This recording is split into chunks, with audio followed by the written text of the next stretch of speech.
Hello viewers, this is your astrologer Puneet. Friends, आज मैं जिस टॉपिक पर बात करना चाहता हूँ, मेरे एक व्यूअर हैं जिन्होंने मुझे रिक्वेस्ट की थी कि मुझे स्पाउस के प्रोफेशन के बारे में वीडियो बनानी चाहिए। और उसी व्यूअर की रिक्वेस्ट पे मैं ये वीडियो बना रहा हूँ, ताकि आप अपने होरोस्कोप से ये जान सकें कि आपका जो स्पाउस का प्रोफेशन होगा वो कैसा होगा। उसके बारे में बात करने की बताने का प्रयास करूँगा। और दोस्तों, इस वीडियो के अगर आपको ये वीडियो पसंद आए तो प्लीज़ चैनल को लाइक, सब्सक्राइब, शेयर ज़रूर करें। और नोटिफिकेशन के लिए बेल आइकन ज़रूर दबा दें, ताकि मेरी वीडियो की नोटिफिकेशन आप तक आपको मिलती रहे। इसके अलावा कंसल्टेशन के लिए दोस्तों आप मुझसे बात कर सकते हैं। मेरा नंबर डिस्क्रिप्शन बॉक्स में अवेलेबल है, और जैसा कि आप स्क्रीन पे भी देख पा रहे होंगे, मेल के थ्रू भी मुझे कॉन्टैक्ट कर सकते हैं और मुझसे बात कर सकते हैं, पर्सनल कंसल्टेशन ले सकते हैं। तो चलिए दोस्तों, मेरे इस व्यूअर की रिक्वेस्ट पे मैं जो वीडियो अपलोड कर रहा हूँ, स्पाउस का प्रोफेशन कैसे जान सकते हैं आप अपने होरोस्कोप से। तो दोस्तों, सबसे पहले चौथा भाव बहुत इम्पोर्टेंट होता है। चौथा भाव और भी बहुत सारी चीज़ों को दर्शाता है, जैसे माता का होता है, हमारी देश का होता है, नेटिव लैंड है, मदर से रिलेटेड हमारे घर की सुख सुविधाएं भी बताता है। इसके अलावा स्पेसिफिकली अगर हम बात करें, जिसके रिलेटेड मैं वीडियो बना रहा हूँ, स्पाउस के प्रोफेशन, आपका हस्बैंड या आपकी वाइफ का प्रोफेशन कैसा होगा, उसके बारे में चौथा भाव बहुत इंपॉर्टेंट रोल प्ले करता है, क्योंकि वो सप्तम से दशम स्थान बनता है। और दशम भाव हमारा ओवरऑल करियर की ग्रोथ, करियर किस तरह का सा होगा, वेल एस्टेब्लिश्ड होंगे या उनकी जॉब बार बार बदलती रहेगी, या उनका बिजनेस बार स्टेबल हो भी पाएगा या नहीं, इसके लिए चौथा भाव को देखना बहुत इम्पोर्टेंट है। तो इसी के बारे में एक्सप्लेन करूँगा।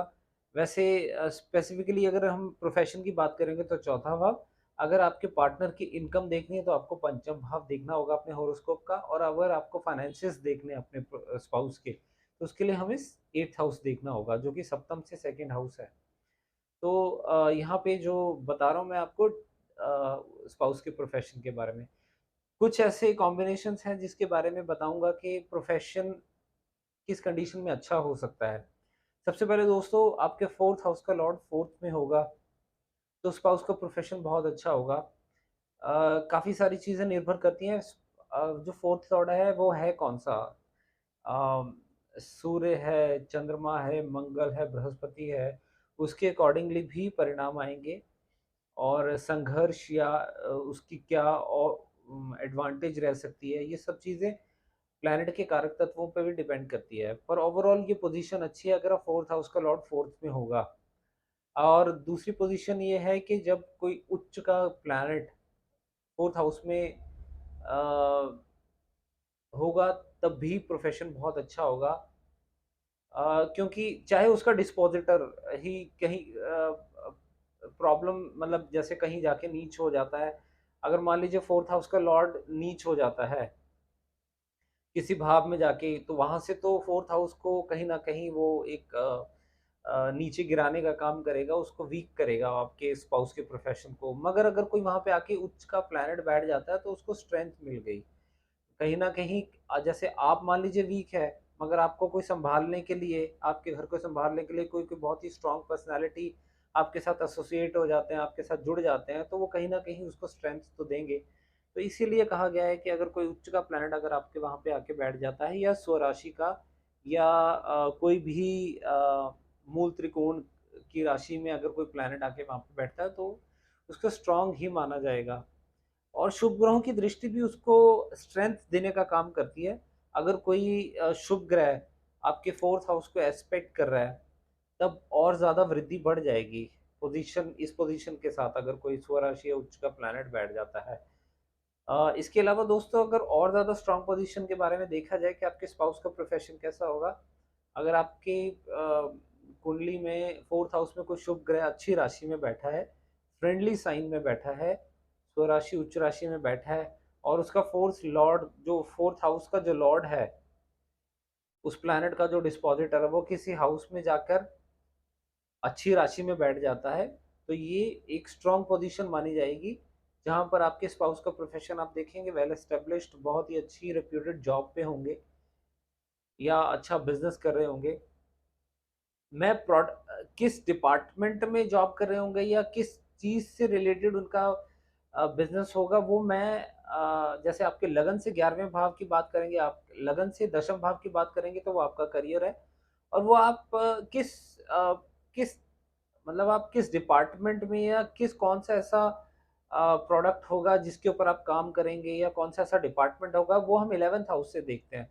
तो इस चीज़ को लेके अगर और ज़्यादा आपको एक एग्ज़ैक्ट प्रेडिक्शन करनी है तो उसके लिए पंचम भाव को देखें। पर यहाँ पे ओवरऑल क्योंकि दशम भाव आपके पार्टनर का नेम फेम भी बताता है, 4th हाउस आपका, जो कि सप्तम से दशम है, तो फोर्थ हाउस को देखने के बाद ही कौन से प्लैनेट उसको एस्पेक्ट कर रहे हैं। जनरली फोर्थ हाउस में जुपिटर का एस्पेक्ट, क्योंकि जुपिटर एक वृद्धि कारक ग्रह है। अगर फोर्थ हाउस पे जुपिटर की दृष्टि पड़ेगी तो आपके ये स्पाउस के प्रोफेशन के लिए, उनको स्टेबल करने के लिए, उनके प्रोफेशन को बहुत ही अच्छी प्लेसमेंट मानी जाती है। पर जुपिटर की दृष्टि हर बार अच्छी नहीं मानी जाती। मैंने अपनी प्रैक्टिस में देखा है, नीच का बृहस्पति की दृष्टि अच्छी नहीं मानी जाती है। वो आपको नेगेटिव रिजल्ट्स भी दे सकती है। इसके अलावा दोस्तों हमें ये देख लेना चाहिए कि कोई मेलेफिक प्लैनेट, अब मैं उस पोजीशन के बारे में बात कर रहा हूँ कि आपके स्पाउस का प्रोफेशन खराब हो सकता है, या वो सेटल नहीं हो पाएँगे, या बहुत ज़्यादा प्रॉब्लम रहेगी, बार-बार जॉब चेंजेस रहेंगे या बिज़नेस में नुकसान होते रहेंगे। उस पोजीशन में कुछ कॉम्बिनेशंस हैं, जैसे कोई नीच का प्लैनेट आके वहाँ पे बैठ जाता है, तो भी अ, कोई नीच के प्लैनेट की दृष्टि चौथे भाव पे पड़ती है, तब उस कंडीशन में ये पोजीशन खराब हो सकती है। अ इसके अलावा दोस्तों आपका 4th हाउस में राहु केतु आ जाते हैं। स्पेशली अगर केतु आता है तो आपके स्पाउस का प्रोफ़ेशन, वो उसका अच्छी राशि में होना बहुत ज़रूरी है। और केतु को लेके मैं आपको एक चीज़ बता दूँ, केतु जिस भाव में बैठता है ना, देखिए कहीं न कहीं अगर मैं पर्टिकुलरली आपकी बात करूँ, जिसकी ये कुंडली है, तो 4th हाउस माँ से अ, उन चीज़ों से ज़्यादा थोड़ा-सा डिटैच करेगा, क्योंकि उन चीज़ों में बिल्कुल भी इंटरेस्टेड नहीं होता, वो चीज़ें करने का मन ही नहीं करता जहाँ पे केतु बैठ जाता है। ये तो इंडिविजुअली 4th लगन से 4th हाउस बनाकर तो ये इन चीज़ों का इम्पैक्ट आप पर आएगा। मगर यहाँ मैं बात कर रहा था स्पाउस के प्रोफ़ेशन की, तो कहीं न कहीं आपके स्पाउस का प्रोफ़ेशन ऐसा भी हो सकता है कि वो इंटरेस्टेड ही नहीं है अपना करियर बनाने में, एम्बिशियस नहीं है। केतु का चौथे भाव में ये भी बताता है। और अगर नीच की राशि में या अच्छी राशि में नहीं हुआ, तो करियर, आपके स्पाउस का प्रोफ़ेशन बहुत अनस्टेबल होगा, सेटल नहीं हो पाएँगे इतनी आसानी से लाइफ़ में, बार-बार जॉब चेंजेस, बार-बार परेशानी आती रहेगी। राहु का भी वहाँ पर राहु का भी वहाँ पर होना, अम, तो राहु क्योंकि एक मेलेफिक प्लैनेट है, हालाँकि बहुत ही ऑब्सेस्ड मटेरियल वर्ल्ड के साथ कनेक्ट रहना चाहता है, बहुत ही मटेरियलिस्टिक डिज़ायर्स होती हैं राहु की। तो पर राहु का यहाँ पर स्ट्रॉन्ग राशि में, अच्छी राशि में और शुभ ग्रहों के प्रभाव में होना बहुत अनिवार्य है, तभी एक अच्छा एक देख सकते हैं कि आप आपके स्पाउस का करियर बहुत अच्छा होगा, उस कंडीशन में। मेलेफिक्स का वहाँ पे होना जनरली थोड़ा-सा संघर्ष पैदा करता है, क्योंकि मेलेफिक्स जो प्लैनेट होते हैं वो थोड़ा-सा पहले इनिशियल फेज़ ऑफ लाइफ़ में स्ट्रगल देते हैं, उसके बाद ही थोड़ा-सा स्टेबिलिटी आ पाती है। प्लैनेट की मैच्योरिटी एज चेक कीजिए, उसके अकॉर्डिंगली भी आपको पता लगेगा कौन-सी ऐसी लाइफ़ का कौन-सी ऐसी एज आएगी, जहाँ पर आप ये देख सकते हैं कि आपके स्पाउस के प्रोफ़ेशन में स्टेबिलिटी आ रही है। इसके अलावा मैंने बताया था कि जैसे मेलेफिक्स या कोई नीच का प्लैनेट हो और किसी नीच के प्लैनेट की दृष्टि पड़ रही हो, पाप ग्रहों की दृष्टि हो, तब बहुत प्रॉब्लम होती है। और दोस्तों जैसे भावात भावम नियम के अनुसार अगर देखा जाए कि अगर आपका 4th लॉर्ड, क्योंकि जो कि आपके स्पाउस का 10th हाउस है, तो अपने से 10th हाउस में अगर वो जाता है, यानी कि लग्न में जाता है, तो वृद्धि देगा, क्योंकि एक भावात भावम का एक नियम है कि कोई प्लैनेट अपने से वृद्धि भाव में, यानी कि भावात भाव उससे ही उतने हाउसेस अगर काउंट करेंगे, हाउसेस आगे जाता है, तो उस प्लैनेट उस हाउस की वृद्धि कर देता है। तो आपके अगर 4th लॉर्ड लग्न में है, तो भी पोज़ीशन में ये आपके स्पाउस का प्रोफ़ेशन अच्छा होगा।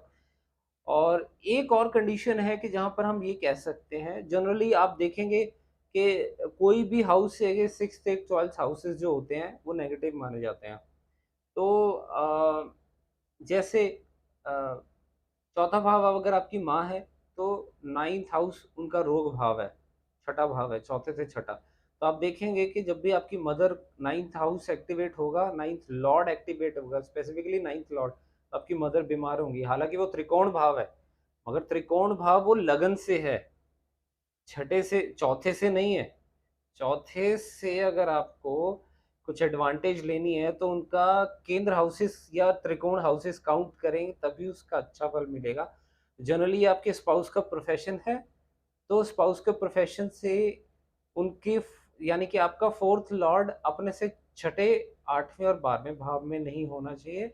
नहीं तो अनस्टेबल करेगा आपके स्पाउस के प्रोफ़ेशन को। यानी कि छठे भाव में जाएगा, चौथे से छठा भाव जो बनता है आपका 9th हाउस, तब भी कहीं न कहीं अनस्टेबल स्पाउस का प्रोफ़ेशन हो सकता है। 11th हाउस भी उतार-चढ़ाव का माना जाता है, क्योंकि वो चौथे से अष्टम भाव बनता है ना? बार-बार जॉब चेंजेस देगा वो।